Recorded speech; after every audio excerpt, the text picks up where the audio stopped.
Hello to our listeners. I am your host, Angela Alberti. You could be tuning into us from two different podcast platforms, either the Ivy podcast or the Workforce Agility podcast. Wherever you're tuning in from, we want to thank you guys for spending some time. If you've had a chance to listen to some of the podcasts that I've done before, then you know we're all about talent and talent delivery. And that's exactly the case with whom I have the privilege of interviewing today, Noel Wolf with Collinwood. Noel, can you give us a little bit about yourself? Sure thing. Thanks, Angela. Appreciate you having me.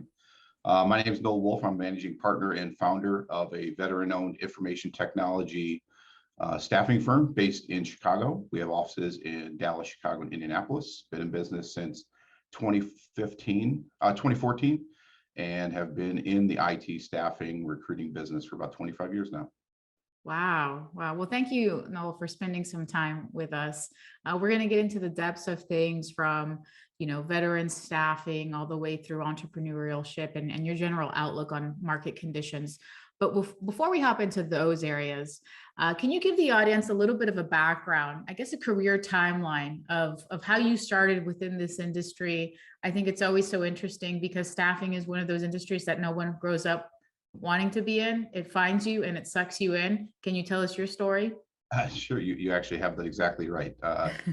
My journey into staffing specifically started in 1995. I helped my younger brother get a job with a staffing agency based in Cleveland.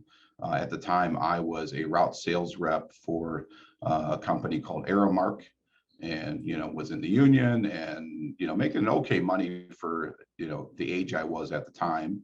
But it's a pretty laborious job. It's not just delivery or not just sales. I'm hauling rugs up and down steps and delivering uniforms, and it's hot in the summertime, cold in the wintertime.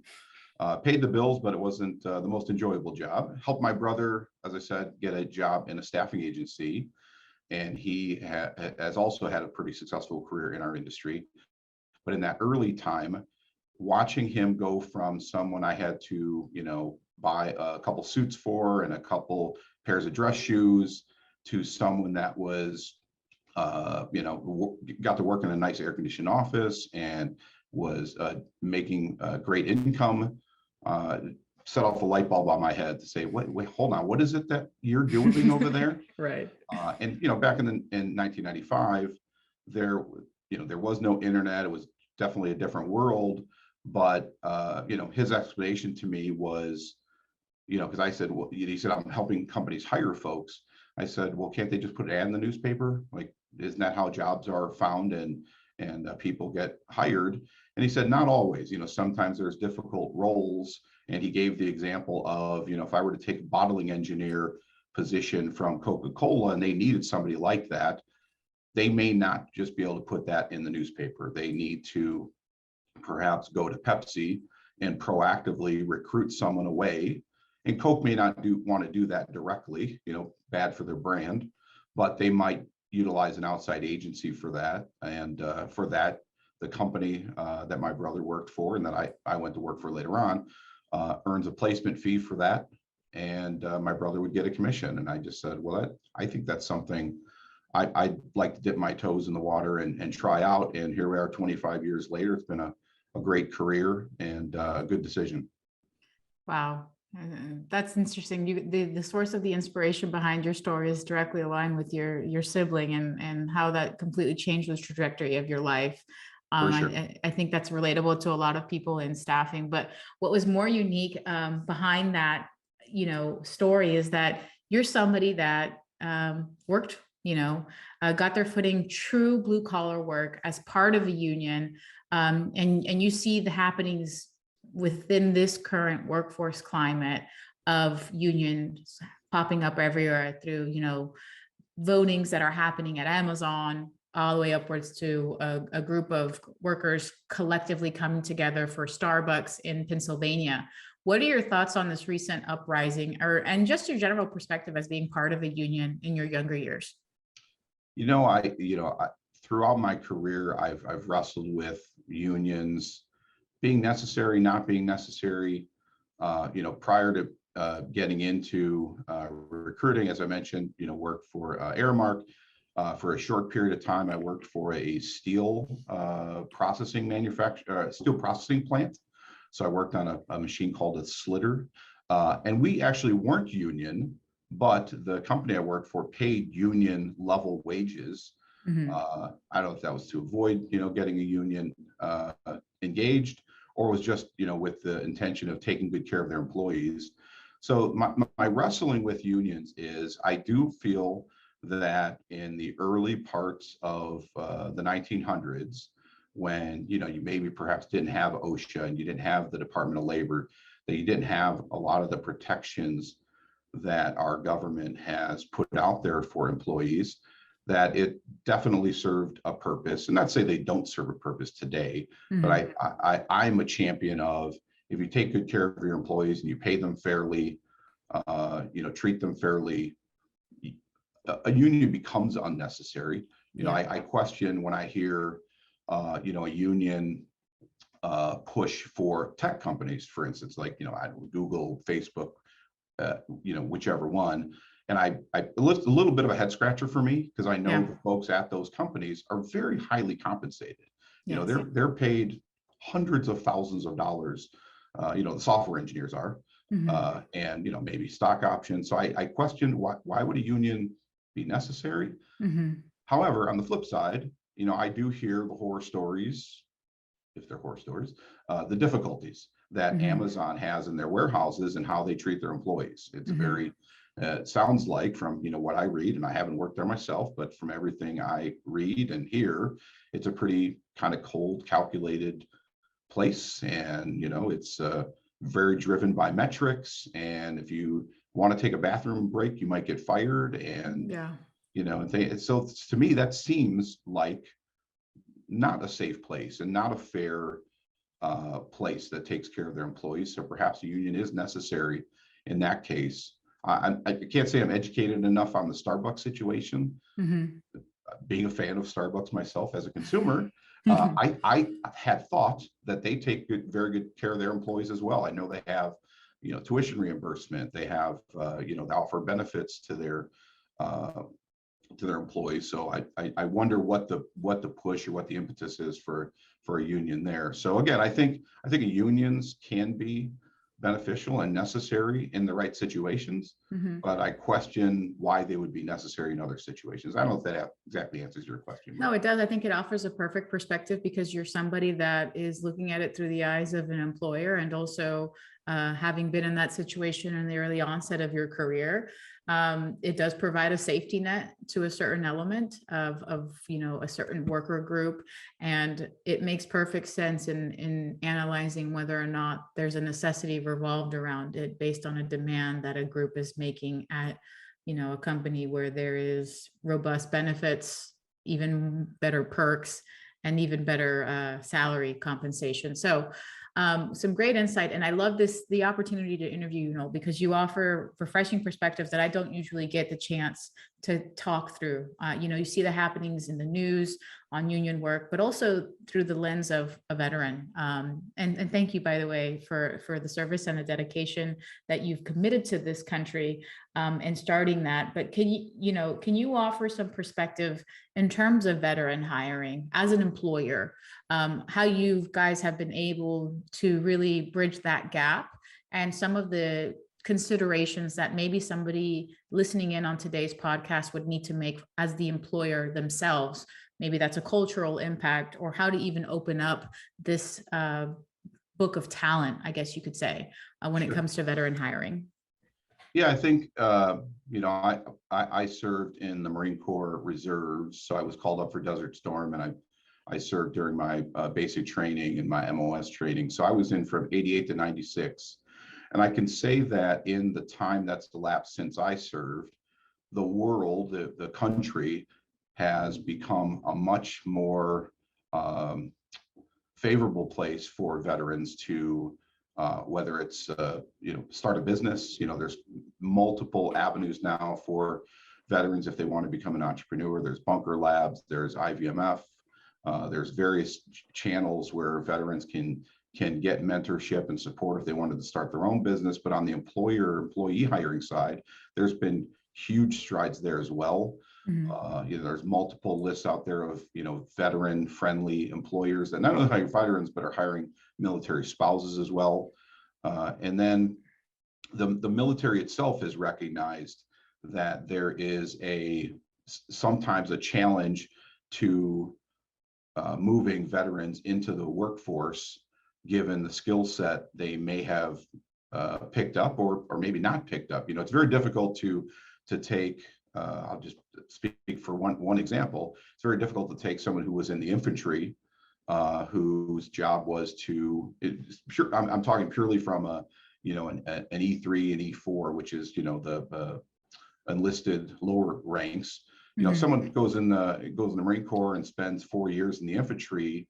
It's tough to translate what they did over to a resume to show an employer what they can do that directly correlates or directly relates to that new job of, working in a warehouse or working in an office, because that person didn't get those skills in the military. But there's lots of other intangibles. They know how to problem solve. They know how to work well in groups, but also are likely an individual leader as well. One of the things the military allows folks to do is work alongside one another.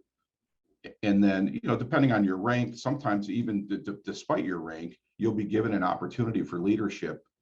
And there's not a lot of jobs, corporate America jobs, that allow you to get a leadership opportunity at 22 years old, 21 years old. So the military offers that. And back to the military's got smart about that as well. So the Department of Defense has a program that our company has taken advantage of, called the Skill Bridge program, which is an opportunity for outgoing service members, whether they're 6 years in or they're retiring, to transition to the corporate world through an unpaid internship. So the person gets to work for Collinwood for up to 6 months. We don't have to pay them. It's an unpaid internship on our side, but they are still getting paid by their command. There's some paperwork they have to do to be able to take advantage of the program, but they get to spend their last 3 to 6 months still on active duty, but working with us to see if they're a good fit for us and see if we're a good fit for them. In our case, we're an information technology recruiting and staffing firm, so our roles are going to align to sales and recruiting roles. But there are skill bridge programs around the country, multiple big name corporations. Abbott, I know here locally, Abbott Labs has a skill bridge program. Pepsi has a skill bridge program. I think Zurich Insurance has a skill bridge program, and on and on and on. And they offer all different types of career options. Ours is very limited. We're a smaller company. We're recruiting and staffing. But you go to some of these larger companies. Maybe you're working in a warehouse. Maybe you're working in accounting and finance. Maybe you're working in sales. Maybe you're working in procurement. You're working in software engineering. Whatever the case might be. So you're getting exposure to a new job that you perhaps did or didn't do in the military. And on the employer side, it's very low risk to take a military service member. Certainly you get to give back to folks that have served our country, but selfishly on the employer side, they get 3 to 6 months to get this person trained and up to speed, make sure they're a good cultural fit and skill fit. And it's so wrapping back around to how I started the conversation, I think the world has gotten a lot better about it.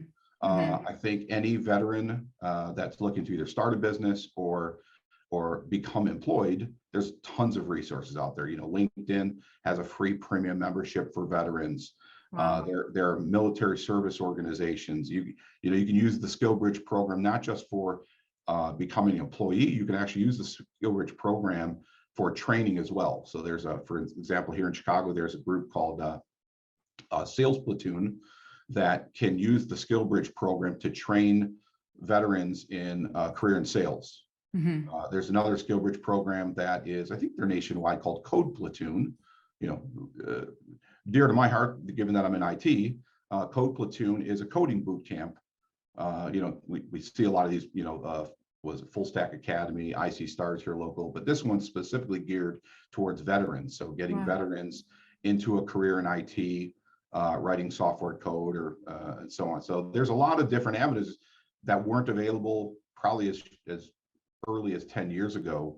There's lots of avenues available, and I think I'm a little biased being a veteran, but hiring a veteran's a great choice. There's a lot of intangibles there if you can see beyond what they did in the military. Yeah, that's fantastic. And thank you for giving us just a plethora of resources that are available, including, the advantageous route that your team has gone with the Skill Bridge program.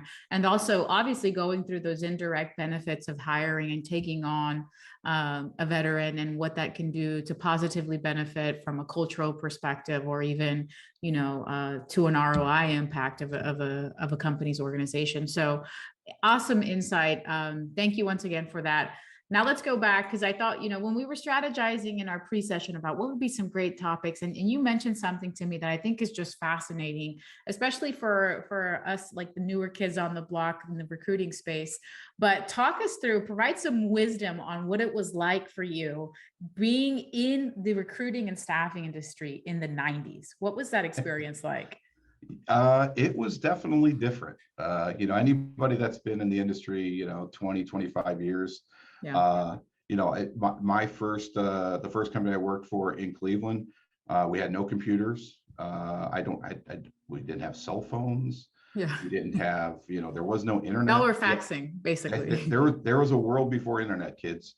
Our typical day, given how our setup was, is, and again, this is, placement agency type work. And if anyone's ever seen, you and I talk about the same, if anybody's ever seen the movie, The Boiler Room, Glengarry Glen Ross, what's the other one I'm missing? Wolf of Wall Street. Yep. Now, again, some of those movies, those people were shady. Right. I'd like to think we are providing an actual value to the people we deal with. We're not shady, but the setup was similar. So the company that I worked for, we had a pod manager, recruiting manager, multiple recruiting managers, and then an individual group of recruiters reported to that person. You'd come in the morning, you'd sit at your desk, and there'd be a stack of a list of people that you needed to call that morning. Wow. The admin, would come in early and print up call sheets for every recruiter in the office. I think at the time we had 20, 30 recruiters in the office. And if I remember the setup correctly, which I think I do, we spent the morning recruiting, we spent the afternoon doing sales. So you spent the morning calling candidates, going through the candidate files. We had actual file cabinets with, paper records, and that was your ATS. That was our ATS. There was no ATS. That was our ATS.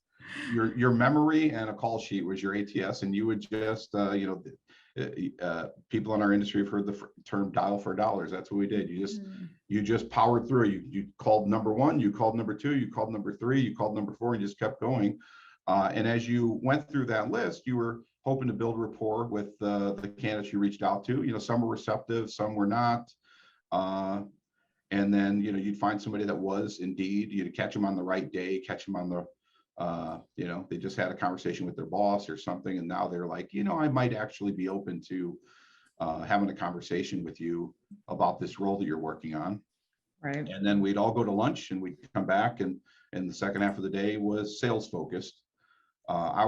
I think I was fortunate, because it led to the career I have today, that I was one of the first folks that was interested in the IT side of things. So our firm was primarily engineering. So, washing machine engineers, electrical engineers, civil engineers, any kind of engineering, that was what we were placing. And I was early on with IT. In fact, I remember one of my managers making a comment that, like, you're missing out. You're missing out on all the money, because all of our other recruiters are focused on engineering. You're worrying about, mainframe COBOL developers.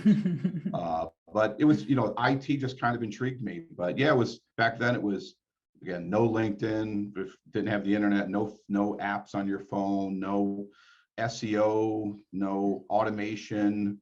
It was just building a relationship with someone. You couldn't hide, is probably the wrong word, because email and text do serve a purpose, and they are tools for us to use.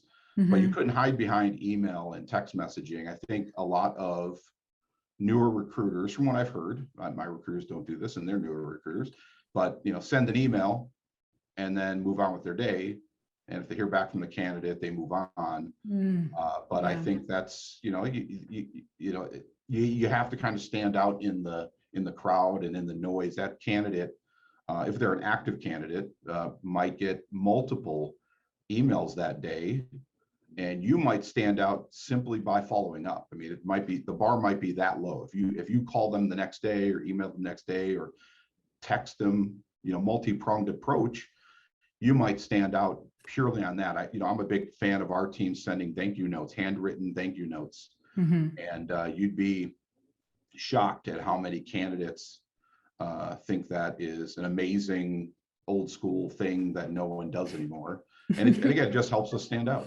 Yeah, it totally does. I mean, you said it perfectly. There's so much noise going on right now for a candidate. It's such an easy time. I've said this before, to go online and find a plethora of job opportunities. How are you going to stand apart in a very technologically congested, I guess is the word, type of world that we live in? And it is humanizing some of those elements of what you do, so that you can be more memorable in the eyes of a candidate. But thank you for that stroll down memory lane. Like in my mind, I'm having a hard time conceptualizing that, but I think it's really refreshing for us to kind of sit back and see what it was like, and almost with a sense of gratitude on how far technology has allowed us to get within the recruiting and staffing space. It's really important to know where the industry has come from and how far it's gone. I mean, it is globally a $300 billion industry. So clearly there's a lot of great things at play there, but we've come a long way, Noel. We have, for sure. Yeah. So, you know, let's fast forward a little bit and talk about, you know, the year 2014 when you started Collinwood. I'm sure that there was a lot that went into making that decision. So could you tell us a little bit about why you decided to take that leap of faith and be the entrepreneur that you are now? Yeah, I don't know if we talked about this previously, Angela, and I'm a very transparent person for good or bad. Right. And I truly, the impetus for starting my own business, you know, starting Collinwood and doing this on my own was that I was doing very well for a company that I worked for in the early 2000s, right, making more, you know, money for myself and my family than I ever thought I would back when I was working at Aramark and worked in the steel mill, and you know, I was a garbage man for a brief time in the same union. You know, I could have never imagined making the income I was making. But that being said, every year our commission plan changed, and they, you know, you had to work harder to make the same, you know, because they kept taking more of the margin away from us to I don't know, pay executives, or I don't know what they were doing with the money. But the reality is we were, you know, I was doing, you know, a substantial amount of book of business from all of my, you know, when I talked to colleagues, friends, competitors, they were like, wow, you're doing really well book of business, but you're not seeing the commensurate, you should probably be making a lot more than you're making. So I thought, you know, what I would like to do someday is build a, this is going to sound very salesy, but build a utopia for salespeople and recruiters where they could be paid fairly. And I wouldn't change the comp plan every year. And, you know, we could work from home as necessary. We did that, you know, well before, you know, COVID happened. You know, I don't need you to come to the office so I can stare at you and while you make your phone calls. You know, truthfully, recruiting can be done, you know, over, you know, with a phone and a laptop. So whether you're sitting here in my office or sitting, you know, saving yourself an hour commute each day, let's do that. So again, the impetus for starting the business was I had been doing it for a number of years, knew I was good at it. I had been a director of recruiting manager, you know, lots of colleagues, you know, pushing me, you can do this, do this on your own. And then finally got to a point in 2014, a company that I worked for had been acquired 2 times over. My business partner here at Collinwood, Jim, was one of the owners of the original company. And so we sold in 2012, we sold, you know, Jim did very well on a payout. I was a director of recruiting, 2 years, and we were a smaller company, about 100 employees with, I think we were doing about 15 million in revenue. We got bought by a larger company based out of Dallas that was, you know, maybe just shy of 1,000 employees and about 100 million in revenue. And then in, you know, early 2014, got acquired by a global top 5 consulting firm with, billions of revenue and hundreds of thousands of employees. And I'm like, Totally that different. Yeah. that first company we had, where it was, we knew everyone's names and families, and we hired people that we used to joke we'd hire people that we wouldn't mind inviting to our backyard picnic, and we would joke that we were 99.9% jerk free. So I wanted to get back to that. So again, selfishly, I knew I could do it on my own. I wanted to make, the money that I felt my big employer was taking from me. But the other side was to build this, company in the image I felt, could be beneficial to a person like myself, to offer that opportunity. That's great. Good, a good recap. And selfishly, some of the things that I think I've gone through in my careers is making those, really critical decisions on what you want to do and how the trajectory of your life is going to go. But now let's say it's 2014 and you have the chance to give Noel some advice, like, hey, these are some of the mistakes that we made. Let's avoid that. Or maybe that entrepreneur, that early entrepreneur that's listening in on this call, what would that advice be?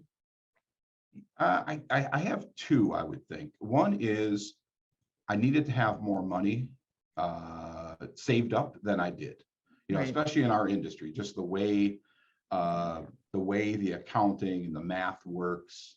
It's a lot of cash. It's a lot of cash. A lot of cash flow. In fact, I had a conversation with one of our consultants about a month ago. We got into a conversation, and he thought he should get paid X, and we were billing Y, and I kind of walked through it with him. I said, you gotta understand, he's a contractor, but we pay our contractors just like we pay our employees. So he doesn't have to invoice us. We pay him every 2 weeks, So the point being, I had to walk through with him the financials of what the outlay of cash to him is before I see my first invoice payment from the client that he's working at. So, it was upwards of, I think the number was $60,000. Yeah. I'm like, you got to understand, I'm going to be out $60,000 before I see the first invoice from the client. And that invoice is going to be $60,000. It's just going to be for your first 2 weeks of billing. Yeah. So I'm always going to be behind, right? And then when I get to 10 consultants billing, 20 consultants billing, 100 consultants billing, that'll always be there. So I knew that, but I didn't quite understand that if you're successful, you also have lots more problems because you're successful. So cash flow is definitely has been a learning experience for me. And the second thing I would say I learned was, I joke with my kids. I told you this, Angela. I told my kids, I said, don't hire your friends, because you may have to fire your friends. Yeah. And and I take and that's I say that jokingly, but somewhat seriously. I don't know that I would go down that path again, just because I value the relationships I've built with people over time. Most of the people I've worked with are also friends. Like they come over my house. We might be. I consider my team here, as much as they report to me and I'm the boss. We're friends. I want them to feel comfortable coming over my house or knocking on my door to have a conversation about business or personal topics. And so we did hire some friends in the beginning. It gave me comfort in that I could, trust, right? Trust them. They had a track record, but I had a little bit of a blind spot in where the type of company we were building and how they might fit into that company. I use the analogy, a football analogy, about one of the folks that, he was a great running back, or I'm sorry, he was a great fullback, and I was building a football team. So I brought him out. I said, you're my guy, come on in. Well, it turned out, after a period of time, we didn't really need a fullback as much as we need a running back. And I apologize for anybody on this, call that doesn't get that analogy, but, a fullback is a really big, strong back who just runs the ball into the end zone on, third down. Like, when you get to 4th and 1, this is the person they just need to run forward and put it in the end zone. And you can count on them to do that. They're typically very, very qualified to do that. And that's what I hired. But when I took a look, we needed somebody who could do more than that, that could zig and zag and catch the ball and run the ball and block sometimes. This recruiter is a great recruiter, still friends with him today. Hi, Mark. He's great. He does a great job for the company he's with. But for us, the ability to change from, Monday's a Java developer, Tuesday's a Unix admin, Wednesday's an Oracle database administrator, just wasn't his forte. Again, high character person, still friends with him today, but he's an SAP expert. And he went and he came from an SAP firm to join us. That's where we were together. He did great at that company, came to us, modicum of success, moved on to an SAP firm after us. And I think we're both happy with the way it went down. Again, that's why we're still friends today. But again, my takeaway is maybe don't hire friends, because you may have to someday, disengage with your friends, fire your friends, or they may fire you too. And sometimes that's a little bit of a heartache. So those would be my two takeaways. No, those are great takeaways. Those are great takeaways. I mean, if you look at the success rate of staffing companies, it has an over 70% failure. And a lot of that is attributed to why most companies fail. It's a cash flow issue, but it's especially the case when you think about staffing. And we're sitting on an industry that has the average DSO, day sales outstanding, that sits at 52 days. So considerable amount of cash flow. You're limited on what you can do. You usually are sticking to, your savings on that. But to that extent, taking it personally on your second point, you got to be prepared to let people go in the beginning, and some of those could be your friends, and whether or not you really want to make that decision. I think that's super critical in how you're looking to build your company. So fantastic takeaways. No, we're wrapping up today's session, which honestly, it makes me a little bit bittersweet, because I feel like you're somebody that I could sit here and talk with for a long time. There's just so much knowledge that you bring to the industry. But as we're wrapping up today's call, can you give some perspective on where you think this industry is going? And it can be boiled down to IT in general. The perspective on, the last maybe 2 years with the pandemic, where it's at now, and where you think it's going. I think it's going to continue to be for anyone in technology, not just our side of the equation, staffing and recruitment, anyone in technology. I highly encourage anyone to touch technology in some way. If you're a high school student and you're sitting in your guidance counselor's office and they're encouraging you to go be a basket weaver, I won't pick on any particular major, so let's just call it basket weaving. Basket weaving. If you're going to be a basket weaving major, I highly advise you to not do that and fire your counselor. You should be getting into IT somehow, some way. Now, there are different, and you may say, but Noel, I'm not a math whiz, or I'm not a computer science person. That's fine. There are so many different types of careers that you could have that touch IT, that relate, that are highly compensated. If you like interacting with people, maybe go into sales. If you like art, maybe you go into user experience and user interface design and graphics. If you are mathematically inclined, and now you're getting into being a data scientist, and so there. If you like writing, if you're an English major, there are technical writing positions. There are so many jobs in IT, related to IT, that you should look at. I think I don't know any career high school counselors. They probably will write in the comments section or send me a bad email, but you should not, if you're inclined, you should not be satisfied taking a $20 an hour or $40K job if you have the ability and the inclination to get into IT, where we have one of our clients who's paying college graduates, again, they're software engineers, college graduates, $120,000 starting salary. Wow. For someone right out of college. Like, why would you go be a basket weaver if you could get into IT? And I apologize, we're coming up on at the end of the call, but as far as the outlook, it's going to be great. Every peer of mine, I'm a member of a couple different industry groups, and I talk to owners of other staffing firms, and there aren't enough IT folks in IT to sustain the demand. Whether it's and I apologize if I'm going to bore you with a story, a quick story. I promise, Angela. No, my mom said to me one time a couple of years ago, "Hey, I read in the newspaper that people from foreign countries are taking all of our jobs, and that's why Disney had to lay a bunch of people off or something like that. And I'm like, Mom, that's blatantly false. We do not graduate enough computer science graduates in our country. We have to bring people in from other countries. Yeah. And all the people I know, whether they're from a foreign land or grew up here in the United States, are still highly compensated. They're not taking away, anyone's job here in the US. But so anyways, a great outlook for being in IT, certainly a great outlook for my industry in IT staffing and recruiting, because our clients won't be able to find enough people, and they'll need people like us who are very proficient at this to help them find those folks. That's awesome. I think that's a great takeaway. And I see it happening every single day, on the MyBase pay side, whenever we're looking at, the candidates that we bring on board to payroll. And it's exactly the same advice I have been giving my little brother for maybe 5 years now. And maybe one day he'll bring it on. But it was absolutely fantastic to sit down with and interview you. I mean, I'm just a fan of your story and a fan of what you've done, starting that blue collar work, building your own business, having this culture, tapping into veteran workforces, much levels of respect and admiration that I've gained in just the past couple of weeks that we've had the chance to get to know each other. So thank you for spending some time with us today. How can we find you? How can we get a hold of you?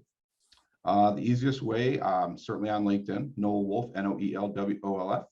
If anyone wants to email me, it's pretty easy. It's my name with a dot in the middle, noel.wolf@collinwood.co. That's COLLINWOD.co. And I'd be happy to answer anyone's questions, help anyone that needs our help. Awesome. Awesome. Well, thanks again for being on the show. And thank you to our listeners for tuning in. As I wrap up with every show, time is one of the more valuable things that we can give one another. So we appreciate you guys spending some time with us. Thanks, Andrew. I appreciate it. Thank you all. Absolutely. We'll see you guys on the next episode.